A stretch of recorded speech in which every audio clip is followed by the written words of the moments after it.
If the power goes out tonight and you pick up your home phone to call for help, there is a real chance, depending on what kind of phone line you now have, that nothing happens. No dial tone, no call, no 911. And for millions of older Americans, that change has already happened in their home without anyone sitting them down to explain it.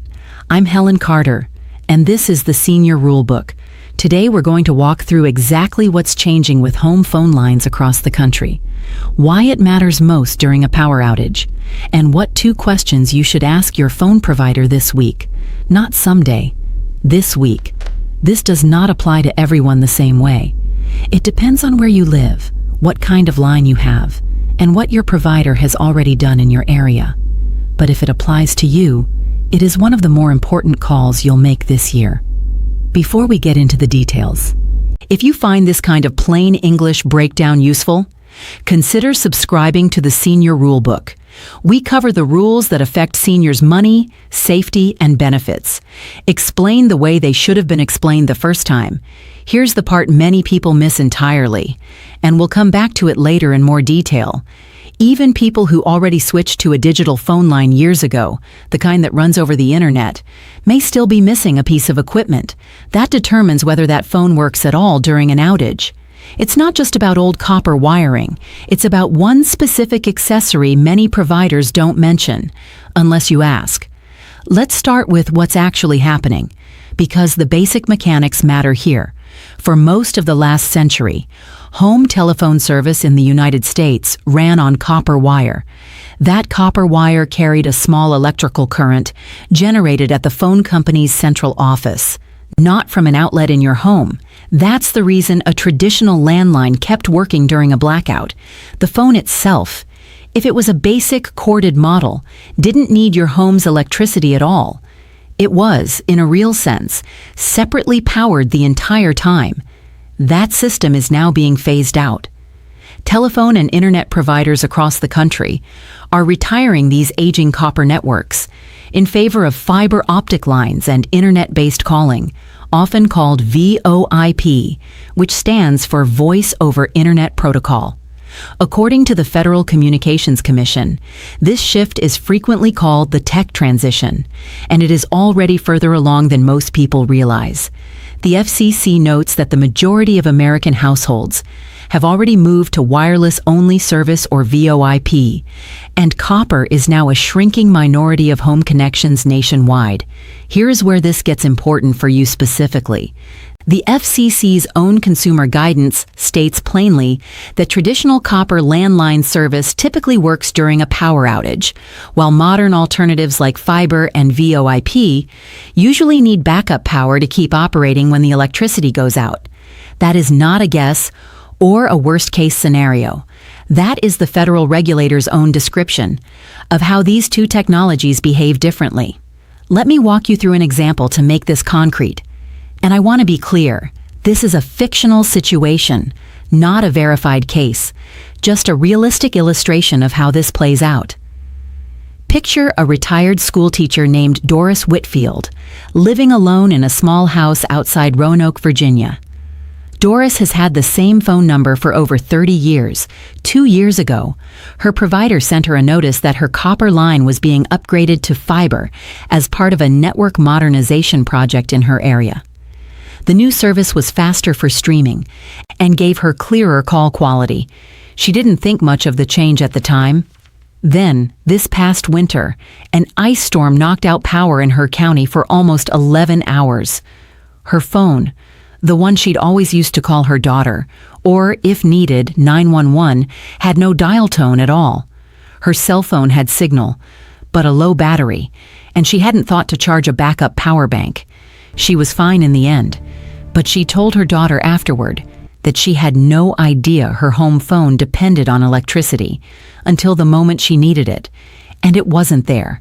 That is the exact scenario the FCC has been trying to get ahead of through actual regulation, not just public advisories. Here's what many people don't realize. The FCC did not just allow this transition to happen and walk away. Going back to a 2015 order and later FCC backup power rules, providers of covered fixed residential voice services, that are not line-powered, such as many VoIP or fiber phone services, must offer backup power options, including at least one 8-hour option, and, since 2019, at least one 24-hour standby option, so customers can maintain 911 access during a commercial power outage when local household electricity fails unexpectedly at home overnight. The reasoning the FCC gave was direct. Commissioners wrote that ensuring continuity of communication during a power outage is part of the agency's core mission to preserve reliable 911 access. This is where many seniors accidentally leave a real safety gap on the table. Not money this time, but something more important. The backup power option is frequently available, but it is not always automatic, and depending on your provider and your state, it may come at an additional cost to you, the customer, rather than being included for free. Do not assume this happens automatically, just because the FCC requires that it be offered.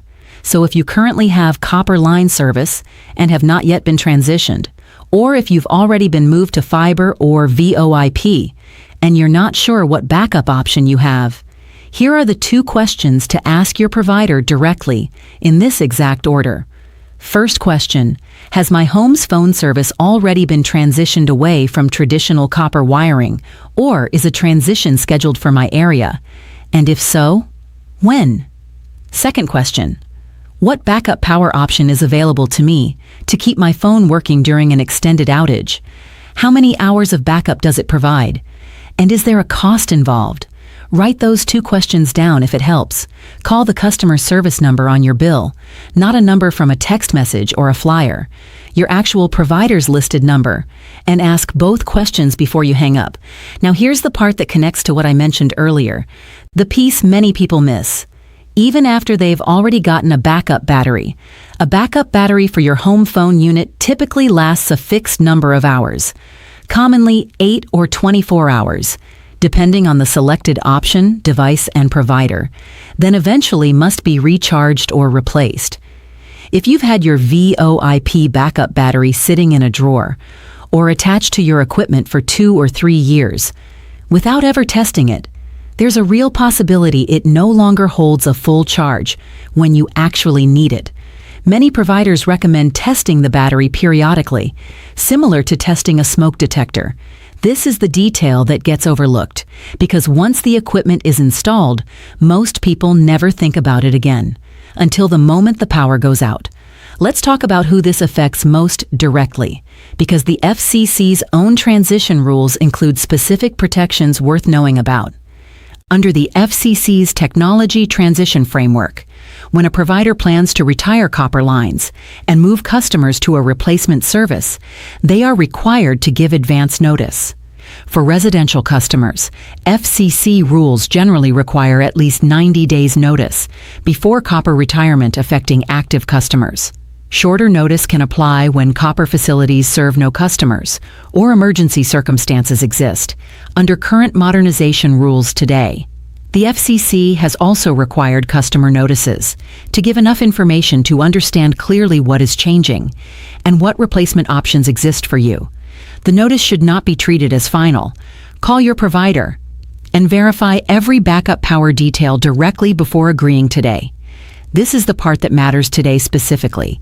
As of June 2026, AT&T's FCC-approved copper retirement phase, covering about 500 wire centers, roughly 10% of its footprint, is taking effect after approval was reported in 2025 by industry sources, rather than newly approved earlier this year nationwide.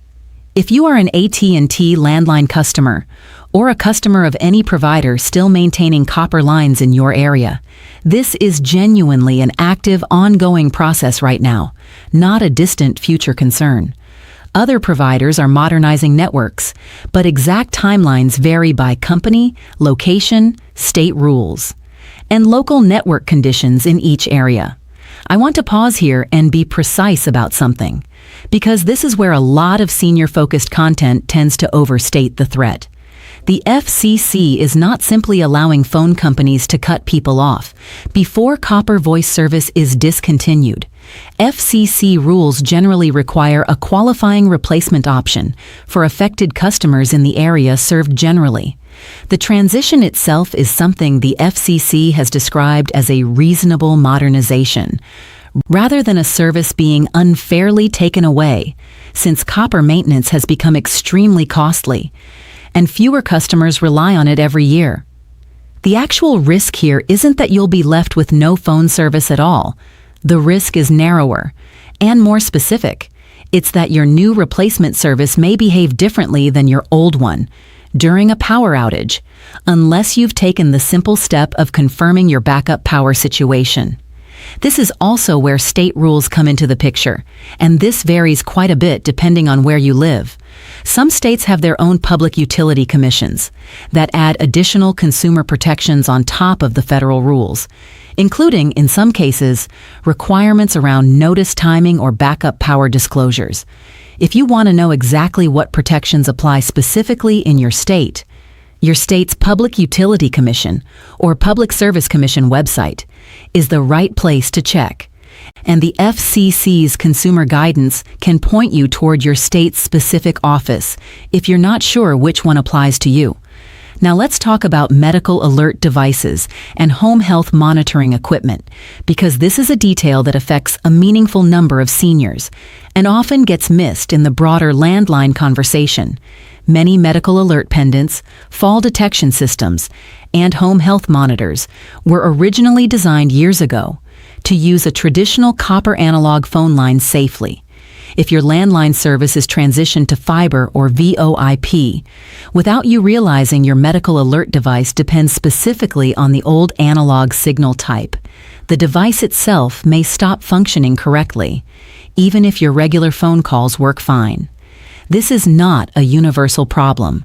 Many newer medical alert systems use cellular connections instead and are unaffected by what happens to your home's landline. But older systems, particularly ones installed many years ago, are the ones at risk. The important thing is not to panic. The important thing is to check.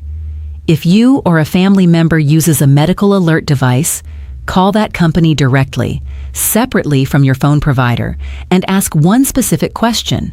Does this device require a traditional analog phone line to function, or does it work over cellular or internet-based service?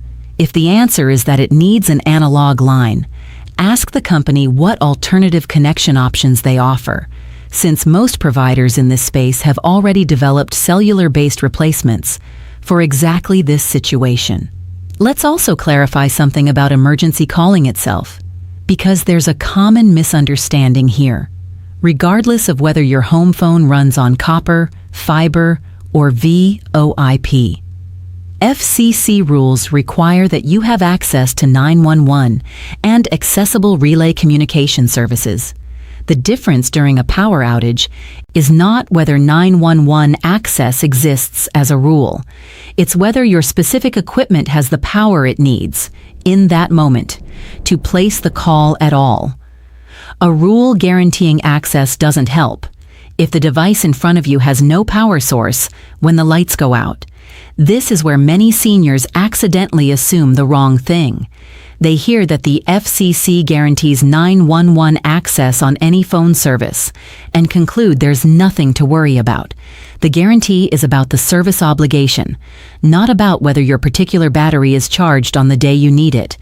Those are two different things, and confusing them is exactly how people end up finding out the hard way, in the middle of an actual outage. Let's bring in one more example to show how this plays out for a family taking the right steps in advance. Again, a fictional but realistic illustration. Consider a retired Army veteran named Walter Briggs, living with his wife in a small town outside Tulsa, Oklahoma. After hearing from a neighbor that the local provider was rolling out fiber service in their subdivision, Walter called ahead before any notice letter arrived. He asked the two questions we covered earlier. He learned that his line was scheduled for transition within the next several months, and that a backup battery unit was available for an additional one-time equipment fee, providing roughly 8 hours of standby power. He also called his wife's medical alert provider, since she'd had a fall detection pendant for several years, and confirmed her unit already operated over cellular service, not the landline, so it wouldn't be affected either way. When the transition happened, Walter and his wife already knew what to expect, had already tested the backup battery once after installation, and had a charged cell phone and a battery pack as a second layer of backup.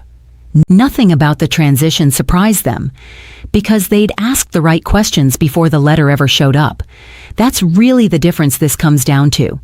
The transition itself is happening across the country, regardless of what any individual household does. What you control is whether you find out the details on your own timeline, by making 2 phone calls, or whether you find out during an emergency, when it's far harder to fix anything quickly. Let's talk briefly about what to do. If you've already received a notice and aren't sure what it means, under FCC rules, that notice is required to include a neutral statement of your service options, not just a sales pitch. If your notice doesn't clearly explain what's changing and what backup options exist, you're allowed to call and ask directly. You do not need to accept the first explanation a customer service representative gives you, if it's vague. Ask specifically about backup power, ask specifically about the timeline, and ask specifically whether your existing equipment, including any medical alert devices, will continue working without modification.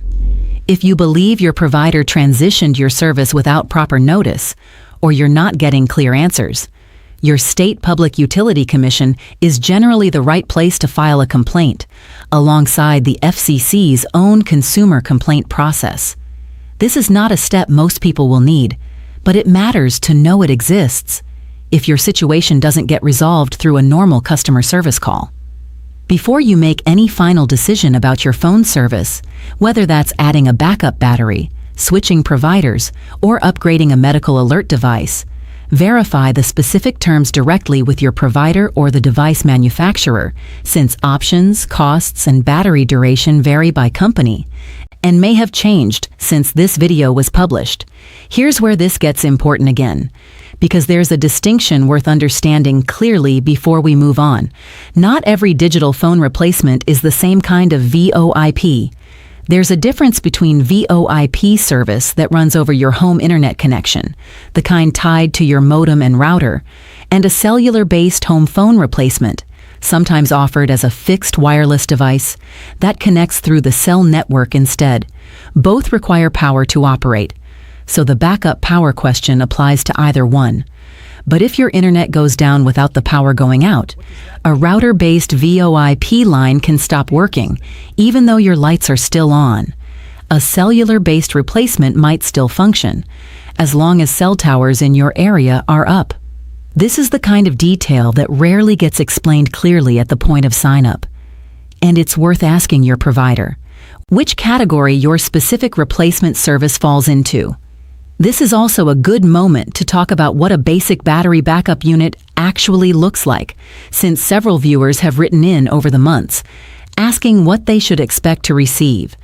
In most cases, it is a small box, sometimes built into your internet modem, or a separate unit your provider installs alongside it, with a rechargeable battery inside. When the power goes out, the unit switches automatically to battery power, keeping your modem and phone adapter running long enough to make calls, often for 8 or 24 hours depending on the backup option, though some providers offer longer battery solutions for an additional cost to customers. It is not the same as a household generator, and it will not power your lights, your refrigerator, or your television. Its only job is to keep your phone line alive. If you want a backup option beyond what your provider offers, a small uninterruptible power supply, often called a UPS, the same kind of device used to protect home computers, can sometimes be used to extend power to a modem and VoIP adapter during an outage. This is not something every provider will set up for you, and it does require some comfort with connecting your own equipment. So it's reasonable to ask whether a family member, neighbor, or your provider's technical support line can walk you through it if you're interested in this option. The most important point is simply this: whatever backup method you choose, the only way to know it will work when you need it is to test it occasionally. Not just install it, and assume it will always be ready. Let's talk about one more group this affects: renters and people in senior living communities. Since the answer here is slightly different than it is for homeowners. If you rent your home or live in an apartment, your landlord or property manager, not you directly, may be the one who receives transition notices from the phone provider, especially if phone service is bundled into your lease or building amenities. If you're not sure whether your unit has already been transitioned or what backup power exists for the building's phone lines, the right first call is to your property manager or building office, who can then connect you with the provider if needed. For residents of independent or assisted living communities, the facility's maintenance or administrative office is generally responsible for these kinds of infrastructure questions, and it's worth raising it directly with them, particularly if you rely on an in-room call button or emergency intercom system that may be tied to the building's phone infrastructure. Before we close, I want to address something that often comes up in the comments on videos like this one, because it's a fair question. Some viewers ask whether they should simply switch to a cell phone only and drop their home landline altogether, rather than dealing with any of this. That decision depends entirely on your personal situation, and it's not something this video is going to tell you to do. It touches on cost, coverage in your specific area, comfort with cell phone technology, and whether you have family members who specifically rely on reaching you at a home number. What I can tell you is that if you do rely primarily on a cell phone already, the equivalent question still applies. Cell towers themselves often have their own backup power systems, but during an extended regional outage, cell service can also become unreliable, which is exactly why having a charged battery pack as a backup, regardless of which type of phone service you use at home, is a reasonable precaution for any senior living alone or with limited mobility. Let's bring this together with what you should actually check today. First, call your phone provider and ask whether your service has already transitioned away from copper or is scheduled to, and when. Second, ask specifically what backup power option exists for your phone equipment, how many hours it provides, and whether there's a cost. Third, if you already have a backup battery installed, ask how to test it, and test it this month, rather than assuming it's still good. Fourth, if you or a family member uses a medical alert device or home health monitor, contact that company directly, and confirm whether it depends on a traditional analog line or works independently over cellular or internet service. Fifth, keep a charged cell phone or battery pack as a second layer of backup, regardless of what your landline situation is, since no single system is guaranteed to work in every kind of outage. This is not about fear. It's about knowing the rule before the rule affects you, especially the kind of rule that only seems to matter. On the one night the power happens to go out, if this helped make sense of something, that probably wasn't explained clearly when it happened to your own phone line. Share it with a spouse, an adult child, a neighbor, or anyone you know who still relies on a home landline, especially anyone using a medical alert device. They may be in the exact position Doris was in without realizing it until the moment it matters. I'm Helen Carter. This has been the Senior Rulebook. Subscribe so you don't miss the next rule. That could affect your safety, your benefits, or your bottom line. And I'll see you in the next one.